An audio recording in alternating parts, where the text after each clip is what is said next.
Bom dia a todos. Bom dia. Espero que estejam bem dispostos. É um prazer ver as vossas caras ao fim de tanto tempo. Eu sei que posso tirar a máscara, não posso? Que assim vocês veem que sou eu. Okay. E de facto é um privilégio estar com vocês ao fim deste tempo todo. Eu já não sei há quanto tempo é que não vinha aqui, mas é de facto um privilégio estar de novo com os irmãos nesta manhã de nevoeiro e frio, mais ou menos, não é? Aqui nem tanto. O Jonatas apresentou-me como ancião e obreiro na Igreja da Rocha Nova, onde está a Diana e o Rafael, mas é só até ao final deste mês. Nós estamos de mudança e neste momento já estamos a viver em Vila Nova de Gaia, mais propriamente em Coimbrões. Saímos de Coimbra, passamos para Coimbrões. Mas durante este mês de dezembro ainda tenho responsabilidades como ancião até ao dia 26 deste mês e como obreiro até ao dia 31 de dezembro. A partir do dia 1 de janeiro nós estaremos a trabalhar diretamente com a Igreja de Lessa da Palmeira, na zona de Matosinhos, e também parcialmente, menos parcialmente, com a Igreja Evangélica na Madalena, em Vila Nova de Gaia. Vivemos pertinho dessa igreja. Por isso foram 9 anos que estivemos na Rocha Nova. É com algum peso e tristeza que deixamos aquela zona, aquele trabalho. Simultaneamente eu estou a deixar também a presidência, não da República, mas a presidência do conjunto das igrejas dos irmãos ali na Zona Centro. Já deixei no dia 8, houve eleições e eu já não sou o presidente, mas pela graça de Deus foi uma alegria, um privilégio, uma honra poder servir as igrejas dos irmãos ali na Zona Centro. O que é que eu queria dizer mais? Foram 9 anos de trabalho ali na Zona Centro, mas que agora tudo muda. E a nossa mudança deixa-me explicar isto para que as pessoas possam compreender, a nossa mudança tem a ver essencialmente com a proximidade que necessitamos ter com os meus sogros. Os meus sogros estão já entrados nos 80, o meu sogro nos últimos anos tem evidenciado alguns problemas de saúde e como o meu cunhado, que é o outro filho, está a viver desde 2002 em Inglaterra, está distante, as únicas pessoas de família direta que eles têm em Portugal somos nós e por isso, desejando que os últimos anos da sua vida, que nós não sabemos quantos, só o Senhor é que sabe, sejam de alguma qualidade, então nós decidimos voltar para mais perto deles. Não que Coimbra estivesse assim tão longe, mas nestes últimos dias, só para vocês terem uma ideia, fui eu que levei o meu sogro ao médico, fui eu que levei o meu sogro a mais não sei quantos sítios, porque ele ainda conduz, mas sempre que nós entramos no carro, ele a conduzir, fazemos a oração do Neemias. Sabem como é que é a oração do Neemias? Aquela rápida, que o Neemias fez diante do rei. E por isso, essa é a razão maior, mas certamente o Senhor terá para nós muitas outras oportunidades de ministério, agora aqui de novo no Norte. Muito bem, proposta para esta manhã, como motivo da nossa meditação, é um texto que se encontra em 1 Timóteo capítulo 6. Por favor, abram as vossas Bíblias ou usem as vossas aplicações nos telemóveis, porque agora há de tudo, não é verdade? Pois, Rosa. Ok. Não deixa de ser palavra do Senhor, é apenas um meio diferente de lá chegar. Se bem que eu, ao contrário do Pedro, sou um devotado viciado de livros. Ele também é de livros. Ele não gosta é de documentos, ele gosta mais das coisas digitais, não é verdade? Não? PDFs, não? Eu sou um aficionado do papel. É claro que isto significa que algumas árvores são abatidas, mas espero que não sejam muitas.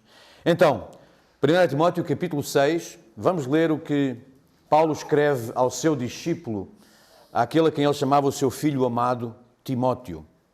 Entre os versos 11 e os versos 16. Sigam comigo, a leitura do texto diz assim: Mas tu, ó homem de Deus, foge destas coisas e segue a justiça, a piedade, a fé, o amor, a paciência, a mansidão.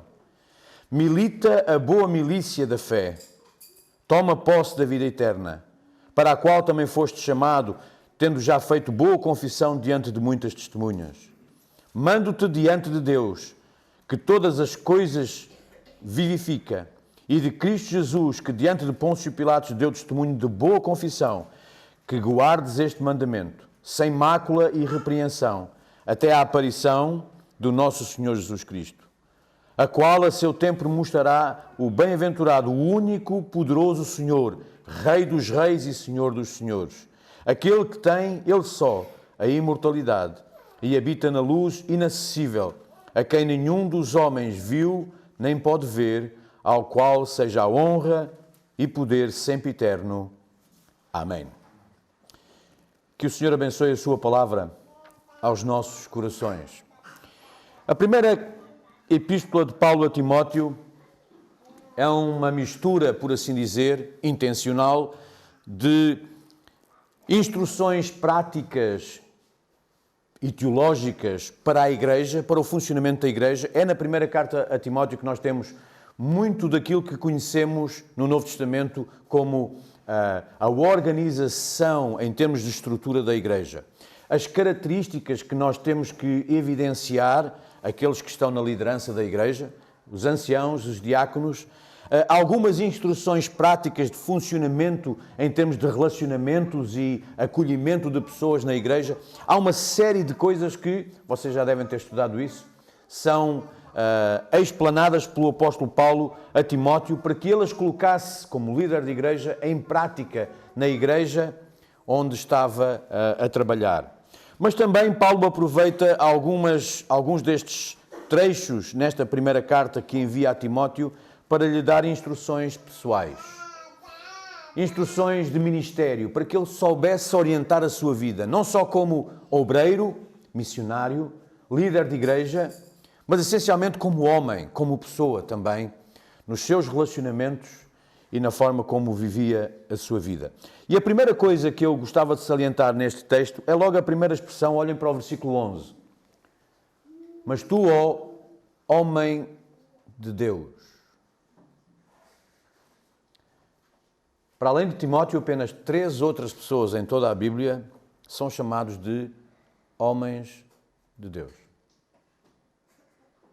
E todos eles pilares, por assim dizer, da história de Israel, porque todos os outros 3, Timóteo é o único no Novo Testamento, todos os outros 3 são no Velho Testamento. E estamos a falar de Moisés, Elias e Eliseu. Moisés, o libertador, uma referência na história de Israel. Elias, o grande profeta, o maior deles todos. E Eliseu, o seu discípulo, que fez coisas tão grandes quanto aquelas que Elias fez no Velho Testamento. Estes são os únicos 4 homens a quem a Bíblia dedica este título. Homem de Deus. Apenas 4. Outros grandes homens que nós temos na Bíblia, como por exemplo Samuel, Josué, Davi, Daniel, ou mesmo até no Novo Testamento, Paulo, Pedro, João, nenhum deles, eu não sei se intencionalmente ou não, nenhum deles recebe este título. Apenas 4 em toda a Bíblia. Sabem porquê? Porque há de facto poucos. Há de facto muito poucos homens de Deus. E é claro que no nosso sentimento e na nossa consciência como filhos de Deus, como igreja, nós entendemos que devia haver mais. Devia haver mais homens de Deus. Agora, Deixem-me só fazer aqui já um parênteses. Obviamente, Paulo está a falar diretamente para Timóteo, temos que contextualizar isso, ele está a falar para um homem. E um homem que tinha responsabilidades de liderança na igreja local, que tinha responsabilidades de ministério, de obra para o Senhor. Mas por inerência nós podemos estender esta expressão também às mulheres. Homens e mulheres de Deus precisam-se. Quase podia ser um anúncio no JN ao domingo. Homens e mulheres de Deus precisam-se. E qual era a grande característica? Já vamos ver algumas, porque Paulo explana isso em relação a Timóteo. Mas sabem qual é a grande característica destes homens de Deus descritos na palavra de Deus, estes 4? Compromisso. Eram homens comprometidos com o Senhor. Não estou a dizer que eram homens perfeitos, que nunca erravam e que faziam tudo certinho. A cada passo que davam na sua vida, saía tudo certo. Bem pelo contrário. Moisés nem sequer entrou na terra prometida. Sabem porquê? Porque também ele duvidou do Senhor. Também ele duvidou da grande promessa do Senhor de que faria entrar o seu povo na terra de Canaã. E por isso só lhe foi permitido subir ao monte do outro lado do Jordão, ver a terra e morrer. Porque quem lhe sucedeu, Josué, esse teve o privilégio de liderar o povo para entrar na terra prometida. Não eram homens perfeitos, eram homens com muitas fraquezas, muito pecado. No entanto, na sua vida, no seu relacionamento com Deus e na tarefa que Deus lhes tinha dado, eles tinham assumido o compromisso. O compromisso de levar até ao fim, mesmo nas suas fraquezas, a dependência no Senhor, levar até ao fim a obra que o Senhor tinha conseguido às suas mãos. Fosse do ponto de vista pessoal, fosse do ponto de vista de serviço, eles iam levar o seu compromisso até às últimas consequências. Essa é a grande característica. Que é provavelmente por causa disso que nós hoje vemos poucos homens de Deus e poucas mulheres de Deus. O compromisso até pode existir em alguma altura, de alguma forma. Mas muitas vezes, quando as dificuldades vêm, quando os problemas surgem, a resiliência acaba e muito fácil se cede à desistência e as coisas ficam assim. Homem de Deus. Timóteo é chamado de homem de Deus. Como se produz um homem de Deus, uma mulher de Deus? Paulo fala destas características aqui.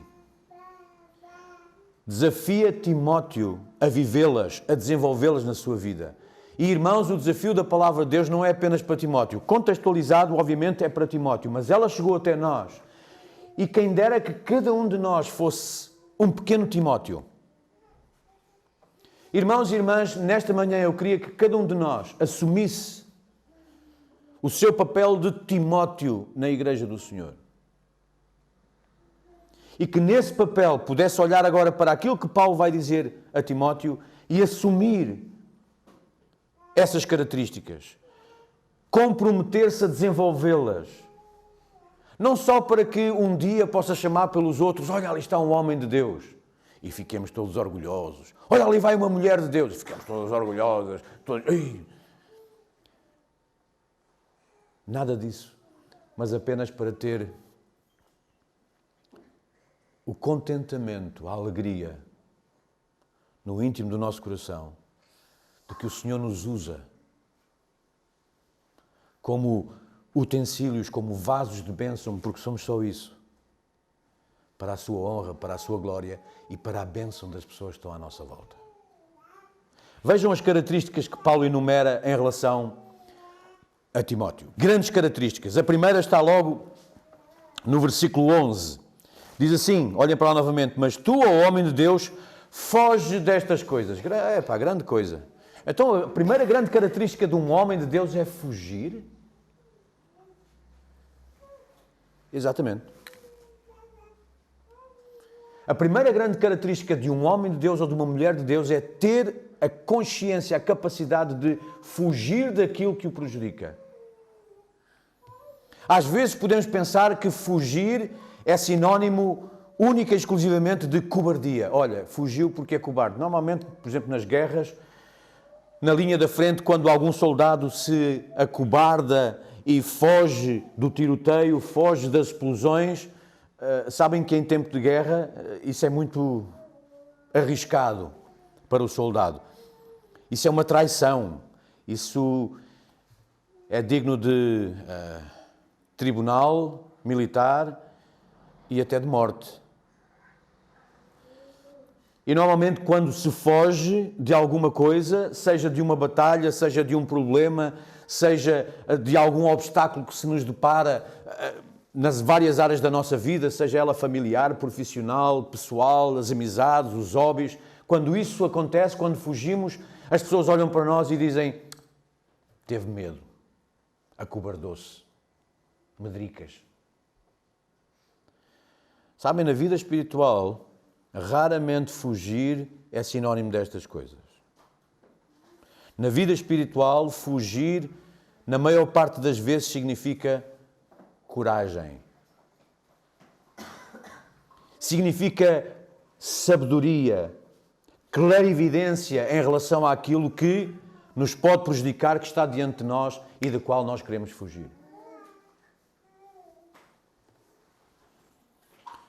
Vocês já ouviram falar de Napoleão Bonaparte, não é? Napoleão teve um sonho, no princípio do século XIX, de ser o imperador do maior império que pudesse existir. E ele conquistou vários países à volta da França, tomou posse do norte de Itália, da Áustria, Bélgica, aquilo que nós conhecemos hoje, Bélgica, Países Baixos, lutou contra a Prússia, tomou parte da Alemanha, conquistou a Espanha e também entrou por Portugal durante 3 vezes e mandou em alguns sítios, não é? Mas ele nunca cá esteve, é curioso. Mandou sempre os seus generais. Mas houve uma altura em que Napoleão se lembrou de voltar os seus olhos para o maior país que existia naquela altura e que ainda é o maior país do mundo, chamado Rússia. E então juntou todas as suas tropas, talvez naquela altura o maior exército que alguma vez já tinha sido visto, e marchou em direção a Moscovo, a capital da Rússia. E sabem, naquela altura não havia aviões, não havia os transportes que nós temos agora, e por isso aquele exército deslocou-se a pé. Até chegar à Rússia foi uma maravilha, aquilo foi sempre a andar, muito animados. E quando os russos perceberam que vinha ali um exército enorme, sabem o que eles fizeram? Em vez de juntarem os seus exércitos, se colocarem em frente a Moscovo para, numa batalha decisiva, resolver o assunto, sabem o que eles fizeram? Abandonaram todos os seus palácios, todas as suas casas e recuaram para leste, em direção àquilo que nós conhecemos como a Sibéria. Não deixaram nenhuns quadros nas paredes. Não deixaram nenhuns tesouros em cima das cômodas. Levaram tudo. Transportaram tudo em carroças e afastaram-se quilómetros. E naquela altura, porque há uma tradição na Rússia que diz que em tempo de guerra os invernos são os mais rigorosos deles todos. E o inverno naquela altura foi dos mais rigorosos que houve em toda a história da Rússia. A neve cobriu tudo. E quando Napoleão chegou com os seus exércitos, todo garboso, todo orgulhoso, a Moscovo, entrou e encontrou a cidade vazia, em chamas, tudo abandonado. Não havia comida. Nenhum tipo de víveres podia ser encontrado. Os seus soldados começaram a passar fome e passaram alguns meses apenas até que Napoleão percebeu que ficar ali era a coisa mais errada que tinha feito, para além do erro que tinha cometido em ir para Moscovo. E então decidiram voltar para a França. No caminho, um exército de mais de 100 mil homens perdeu 2/3 do seu exército. Porque na caminhada, por causa da fome, da desinteria, várias outras doenças, 2/3 daquele exército morreu. E tudo, pura e simplesmente, não só por causa do inverno, mas sabem porquê? Porque a melhor estratégia, a mais corajosa, a mais arriscada até, por parte dos russos foi fugir. Fugir. O homem de Deus foge. Se José não tivesse fugido da mulher de Potifar quando ela o assediou sexualmente e ele deixou a sua capa, o que teria acontecido às tribos de Israel? Já pensaram nisto? Se Davi não tivesse fugido das ocasiões que teve para matar Saul, ele nunca teria sido o rei segundo o coração do Senhor. Se Davi, em vez de ter ficado naquela varanda do seu palácio, quando o seu exército estava em guerra e ele devia estar com eles, se ele, naquela altura em que estava na varanda do seu palácio, olhou para Batseba, que tomava banho no seu jardim, e a desejou, se ele tivesse fugido, nenhum problema teria tido. Porque o seu reino e a sua vida nunca mais voltaram a ser a mesma. Mesmo perdoado pelo Senhor, a sua vida nunca mais voltou a ser a mesma. Porque ele não soube fugir. Irmãos e irmãs, a primeira característica de um homem de Deus, de uma mulher de Deus, é fugir. E vejam do que é que o Paulo está aqui a falar, de que Timóteo devia fugir. Ele diz, Timóteo, foge destas coisas. Que coisas? O versículos 3 a 8 falam-nos de falsa doutrina. Timóteo foge da falsa doutrina, da contenda de palavras, foge da inveja, foge da provocação, foge da difamação, foge da suspeita, inclusivamente. Não dês aso a que estas coisas sejam um embaraço na tua vida. Não dês aso a que estas coisas sejam um embaraço na tua vida, na minha vida.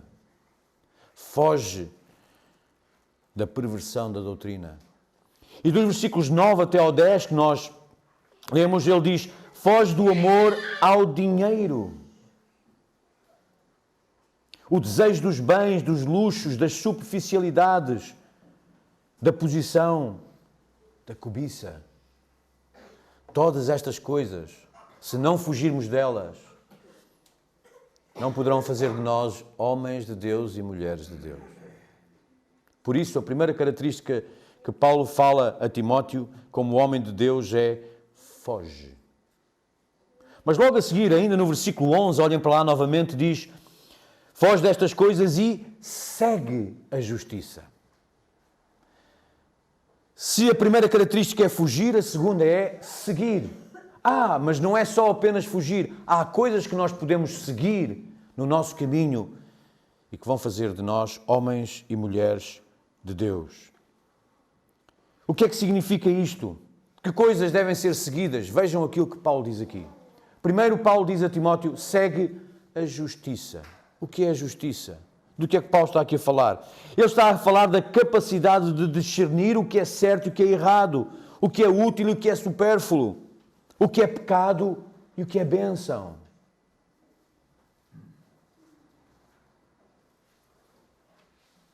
As pessoas que vivem à tua volta conseguem ver isto em ti, esta capacidade? Será que os vizinhos, os teus vizinhos, quando há alguma contenda, quando há algum diferendo, ouvem nas tuas palavras, nas tuas ações, esta capacidade de ver o que está certo e o que está errado, o que é bom e o que é mau, esta capacidade de discernimento? Sabem porquê? Porque se eles virem isso, na próxima altura em que tiverem problemas, eles não vão contactar com o vizinho que tem o mesmo problema que eles. Eles vão falar com vocês. E vão-vos pedir um conselho. E por muita admiração que isso cause a cada um de nós, quando isso acontece, mais adiante nós vamos perceber porquê. Porque as pessoas vão claramente dizer, eu preciso de alguém que me ajude e que tenha uma forma diferente de ver as coisas. Segue a justiça, diz Paulo a Timóteo. Mas também diz, segue a piedade, o amor. Isto é a capacidade de amar os outros, de fazer tudo o que estiver ao nosso alcance para ajudar os outros. O homem de Deus não olha apenas para o seu umbigo.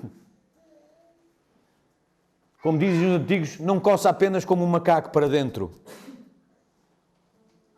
Olha também para os outros, percebe as suas necessidades e tem compaixão deles. Segue a justiça, segue a piedade. Paulo diz também a Timóteo, segue a fé. A capacidade de depender sempre de Deus e esperar na sua graça e na sua misericórdia. Paulo diz, segue o amor, a voluntariedade de dar aos outros e de se dar pelos outros. Segue a paciência, a capacidade de saber esperar o tempo de Deus e remir esse tempo. Segue a mansidão, a capacidade de resistir à explosão, impactando os outros mesmo sem dizer uma sequer palavra. Segues estas coisas? Queres seguir estas coisas? Queres que na tua vida haja o impacto, a diferença por causa destas coisas? A mansidão, a paciência, o amor, a fé, a piedade, a justiça? Timóteo seguia isto e por isso era apelidado de Paulo como homem de Deus. O homem de Deus foge, o homem de Deus segue. Mas também o homem de Deus, no versículo 12, olhem para lá, diz, milita a boa milícia da fé. O homem de Deus foge, o homem de Deus segue determinadas coisas, mas o homem de Deus está disposto a lutar, a combater pela causa do Senhor. Paulo usa muitas vezes termos militares para definir a vida cristã, a luta, o combate, o soldado. E é uma coisa que a mim me agrada muito, porque como vocês sabem, a maioria de vocês, eu fui militar durante alguns anos. E de facto pude ali compreender, quando estava na vida militar, estes conceitos que o apóstolo Paulo transmite nas suas cartas. Sabem, é muito triste verificar que a maior parte dos crentes vive num marasmo espiritual. Os rituais tomaram conta da nossa vida. As tradições sufocam-nos. Vivemos e respiramos, não se ofendam com o que eu vou dizer. Vivemos e respiramos mofo espiritual. Eu não estou a dizer que agora temos que pegar na doutrina que temos e dar-lhe assim uma reviravolta e dar-lhe uma nova roupagem, não é disso que eu estou a falar. Aquilo em que acreditamos, os nossos valores, a nossa doutrina, ela tem que ser defendida como foi defendida pelos que fundaram esta igreja e outras tantas. Homens e mulheres, servos do Senhor, dedicados. Nós temos que perseverar nisso. Quando eu falo em vivemos e respiramos mofo espiritual, eu estou a falar de termos acomodado. Ficamos satisfeitos com pouco. Parece que já não há mais nada a fazer. A nossa vida espiritual, quer estejamos aqui dentro ou lá fora, há anos que é a mesma coisa. E é este marasmo espiritual que nós temos que alterar. Como? Combatendo. Indo para a linha da frente. Assumindo o papel de soldado do Senhor Jesus Cristo. Levantar bem alto os valores do Evangelho. Dizer ao mundo as verdades que estão escarrapachadas na palavra de Deus. Que o mundo jaz em pecado, em iniquidade, e que isso vai fazer com que eles vão para o inferno. É uma mensagem dura? É. Mas é a realidade. Temos que dizer às pessoas que há uma solução, que não está nas suas mãos, porque elas não conseguem, nem eu, nem vocês, nem nenhum de nós. A solução está nas mãos de Cristo, que deu a sua vida por nós voluntariamente na cruz do Calvário para nos salvar, para nos resgatar desse pecado. É esta a verdade espiritual que nós temos de transmitir. Mais do que transmitir, temos que viver, irmãos, viver. Era disto que Paulo estava a falar a Timóteo. Combate o bom combate. E não viver no marasmo. Sabem, os nossos três inimigos de sempre têm levado vantagem sobre nós. Sabem quais são esses três inimigos? O mundo, a carne e Satanás. E nós temos que combater. Temos que viver vidas de soldados de Cristo. Há alguns hinos que nós temos nos nossos hinários e cânticos, escritos há mais de 100 anos, alguns, e que falam disto. Avante, avante, ó crentes. Levantar bem o estandarte do Senhor. Assumir o combate. Seguir o capitão. Todas estas coisas estavam no coração e na mente dos nossos irmãos que há 100 anos atrás viviam estas realidades, sentiam esta mesma necessidade. E nós precisamos sentir esta necessidade também. De assumirmos, de vestirmos a farda, o uniforme, a armadura e lutar. Porque senão, o que acontecerá connosco? Então Paulo dizia a Timóteo, foge, segue, combate. Ainda no versículo 12, olhem para lá, ele diz, toma posse da vida eterna. Outra característica do homem de Deus. O homem de Deus toma posse. A vida eterna não é algo para ser vivido só no futuro. É algo que começa a ser vivido agora, já, no nosso tempo. E por isso precisamos, mesmo estando neste invólucro, onde há uma guerra, uma batalha espiritual todos os dias entre velha natureza e nova natureza, entre velho homem e novo homem. O apóstolo Paulo, o mesmo apóstolo Paulo dizia isso, lembram-se? Ele, quando escreve aos Romanos, dizia, o bem que eu quero fazer, não faço. E o mal que eu não quero fazer, isso acabo por fazer. Miserável homem que eu sou. Irmãos, esta batalha existe em nós. Temos que lidar com ela todos os dias. Mas mesmo nestes corpos corruptíveis ainda, aspirando quando tivermos corpos transformados à semelhança do Senhor Jesus Cristo, na glória, começando já, nós precisamos viver a vida eterna e demonstrá-la aos outros. E por isso, nós precisamos evidenciar aquilo de que tomamos posse, aquilo que é nosso, aquilo que o Senhor disse que nada nem ninguém arrebataria das suas mãos. Aqueles que são meus, aqueles que o Pai me deu, disse o Senhor, ninguém, nada as pode arrebatar da minha mão. Vocês estão seguros na vida eterna, nas mãos do Senhor. Vivamos essa vida eterna a partir de agora já e que os outros possam ver exatamente isso. Versículo 14, para terminarmos. Outra característica do homem de Deus. Paulo diz que guardes este mandamento sem mácula e repreensão até à vinda do nosso Senhor Jesus Cristo. O homem de Deus foge, o homem de Deus segue, o homem de Deus combate, o homem de Deus toma posse, mas também o homem de Deus guarda. Guarda o quê? Guarda a sã doutrina e o Evangelho. E não é apenas guardar no seu coração como se aquilo fosse um depósito de uma biblioteca onde temos conhecimento da sã doutrina e do Evangelho.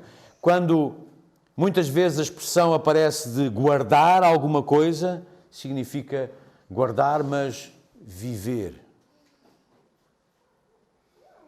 Viver o Evangelho. Viver a sã doutrina que o Senhor, os valores que o Senhor tem colocado nos nossos corações. Irmãos e irmãs, nunca como nos nossos dias,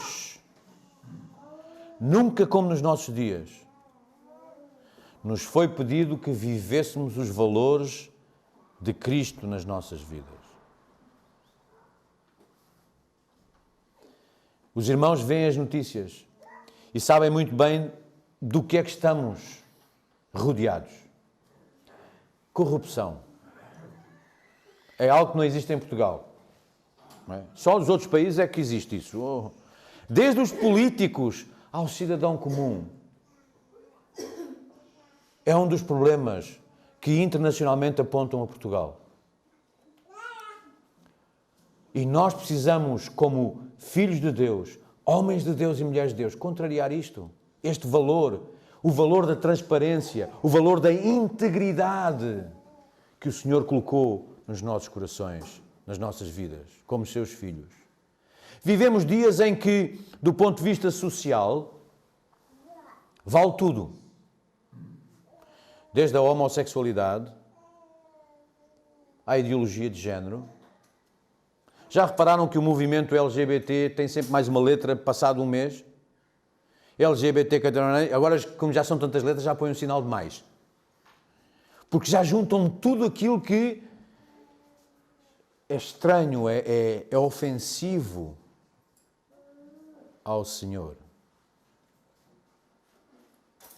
E nós precisamos viver os valores de Cristo nesta área. Não deixar de amar essas pessoas. É bom que se diga isto. Não deixar de amar essas pessoas, mas dizer que aquilo que fazem está errado. É contra a vontade de Deus. Não foi para isso que as pessoas foram criadas pelo Senhor de todas as coisas. Irmãos, nós vivemos tempos em que precisamos viver os valores cristãos. Precisamos guardar aquilo que é tão precioso nas nossas vidas. O Evangelho e a sã doutrina. Em conclusão, o apóstolo Paulo queria que Timóteo olhasse para o exemplo de Cristo. E perante Pilatos, o Senhor Jesus, apesar de todo o sofrimento, ele fez boa confissão. Ele levou as coisas até ao fim.